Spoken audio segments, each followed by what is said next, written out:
और तेलंगाना से एक जीत, यहां पर थोड़ा रोकना पड़ेगा नवीन जी, तेलंगाना से एक जीत मिली है।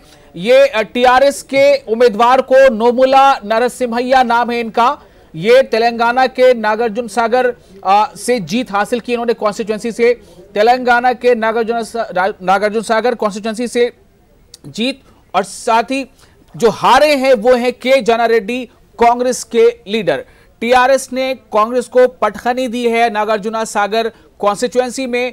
के जना रेड्डी कांग्रेस के चुनाव हार गए हैं, और जबकि टीआरएस के कैंडिडेट ने चुनाव जीत लिया है। अब अपनी बात जारी रखें। के जना रेड्डी जो है बड़ा चेहरा है कांग्रेस का, अगर हम टीआरएस यहां पर बात करते हैं तेलंगाना की पॉलिटिक्स में। जी हाँ, बिल्कुल। तो नवीन जी आप अपनी बात पूरी कीजिए। हाँ, मैं ये कह रहा था कि जिस प्रकार से मिजोरम में 36% से ज़्यादा भाजपा का वोट प्रतिशत है, कांग्रेस 17-18 पे थी, और मिजोरम में कांग्रेस की सरकार थी वो चले गई, वहाँ पे चली गई बिल्कुल। और तेलंगाना में कांग्रेस टीडीपी के साथ बैठी थी। जो व्यक्ति चंद्रबाबू नायडू जी जो पीएम बनने का ख्वाब देख रहे थे वो सीएम बनने की स्थिति में भी नहीं है।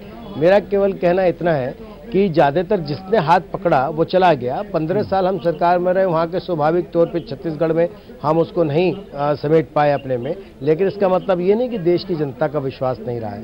लेकिन एक बड़ी महत्वपूर्ण बात है, कांग्रेस ने इस बार सारे हथकंडे अपनाए। उन्होंने कहा कि हम किसानों का कर्ज माफ़ कर देंगे, और वो भी बिना कोई नया टैक्स लगाए। दूसरी महत्वपूर्ण बात उन्होंने कही कि जिन जिन राज्यों में कांग्रेस है उसके साथी चुनाव जीत करके आएंगे, वहां पे 10 लाख लोगों को प्रति माह रोजगार देंगे। लेकिन अभी तक ये नहीं बताया कि दोनों चीज कैसे पूरी करने वाली। रोड मैप नहीं है, एक सपने बेचने का काम किया है। मैं समझता हूं यूपी में आपने भी ऐसा ही किया था। यूपी उत्तर प्रदेश में भी ये वादा हुआ था कि हम कर्ज माफ कर देंगे। तो ये हथकंडे तो तमाम लोग अपनाते रहे हैं, आपने भी अपनाया था यूपी में। इसमें नई बात कौन सी है? तो उत्तर प्रदेश के किसानों का कर्ज माफ किया, और यही नहीं बल्कि जो गन्ना किसानों का हमारा बकाया छोड़ करके गई थी समाजवादी पार्टी, वो भी दिया है। और वो कोई छोटा मोटा कर्ज नहीं छोड़ा, 18,000 करोड़ से भी ज्यादा का कर्ज था। उसके बावजूद बताइए, किसान जो है दिल्ली में कई बार आके प्रदर्शन कर चुके हैं। पार्लियामेंट स्ट्रीट किसानों की खचाखच भरा जा चुका। कई बार जो है वो गाजियाबाद में उनको रोका गया। मुंबई में आप देखिए, महाराष्ट्र में पूरे विदर्भ कहां किसान चले आए। तो इससे पता क्या चलता है कि बातें, ऐलान और घोषणाएं कुछ और हैं, जमीन पर हकीकत कुछ और है।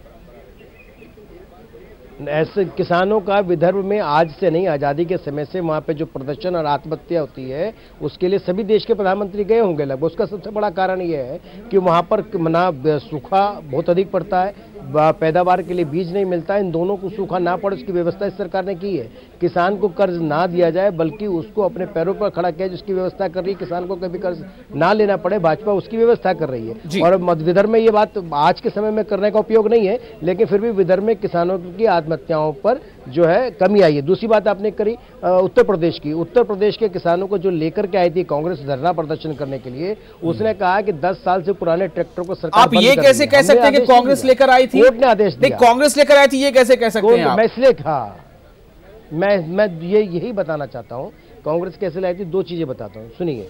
और देखिए यहाँ पर एक बड़ी उलटफेर है। तेलंगाना के कोल्हापुर से जीत की बजाय हार मिली है जुपल्ली कृष्णा राव को। ये यहाँ वजीर थे, मिनिस्टर थे। जुपल्ली कृष्णा राव तेलंगाना के कोल्हापुर असेंबली कॉन्स्टिट्यूएंसी से चुनाव हार गए हैं। इंतखाबात में इन्हें कामयाबी नहीं मिली है, और जो जीतने वाले कैंडिडेट हैं वो है वीरम हर्षवर्धन रेड्डी। यानी कांग्रेस को यहाँ जीत मिली। उलटफेर इसलिए कह रहा हूं कि ये खुद एक मिनिस्टर थे टीआरएस की तरफ से। अब इन्हें यहाँ की आवाम ने जीत नहीं दिलाया, बल्कि कोल्हापुर से कांग्रेस के उम्मीदवार ने जीत हासिल की है। और विशाल, टीआरएस की एक तरह से देखें तो लहर चले, उस लहर में मौजूदा वजीर का हार जाना, इसके क्या माने निकाले? लेकिन उस लहर में ये बात भी देखिए, टीआरएस की लहर में सारे जो है खाक छान रहे हैं। टीआरएस की लहर में कांग्रेस भी डाउन हो रही है और बीजेपी भी बिल्कुल डाउन हो रही है।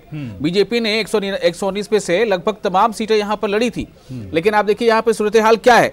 और टीडीपी को भी लोगों ने धूल चटा दिया। टीडीपी हो, टीजेएस हो, कांग्रेस हो, सब जितनी उम्मीद से थे कि हम महाकुटुंबी ग्रैंड अलायंस बना के आ रहे हैं, लेकिन टीआरएस के सामने सब जो है वो धूल चाट रहे। एआईएमआईएम जो असद यूनिवर्सिटी की पार्टी है, उन्होंने कुछ इज्जत बचाई है।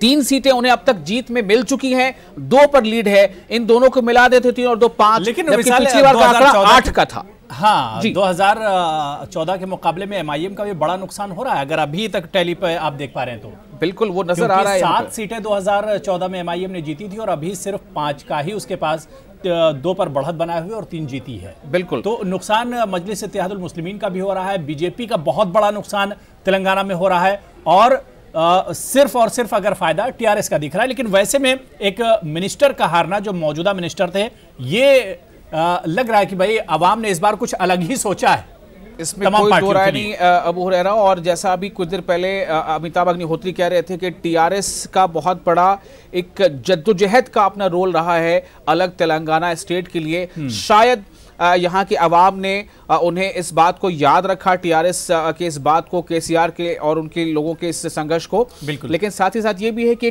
कोई बहुत बड़ी बात एंटी इनकम्बेंसी जैसी यहाँ तेलंगाना में दिख नहीं रही थी। बिल्कुल ठीक है ना, एक स्ट्रैटेजी जो उन्होंने बनाई, मुझे लगता है वो बहुत कारगर साबित हुई है। कांग्रेस की तरफ से हमारे साथ जो है राजेश शर्मा जी, छोटा सा एक जवाब चाहूंगा, क्या टीआरएस की ये स्ट्रैटेजी कि वक्त से पहले इलेक्शन करा लिया जाए उसे फायदा दे गई?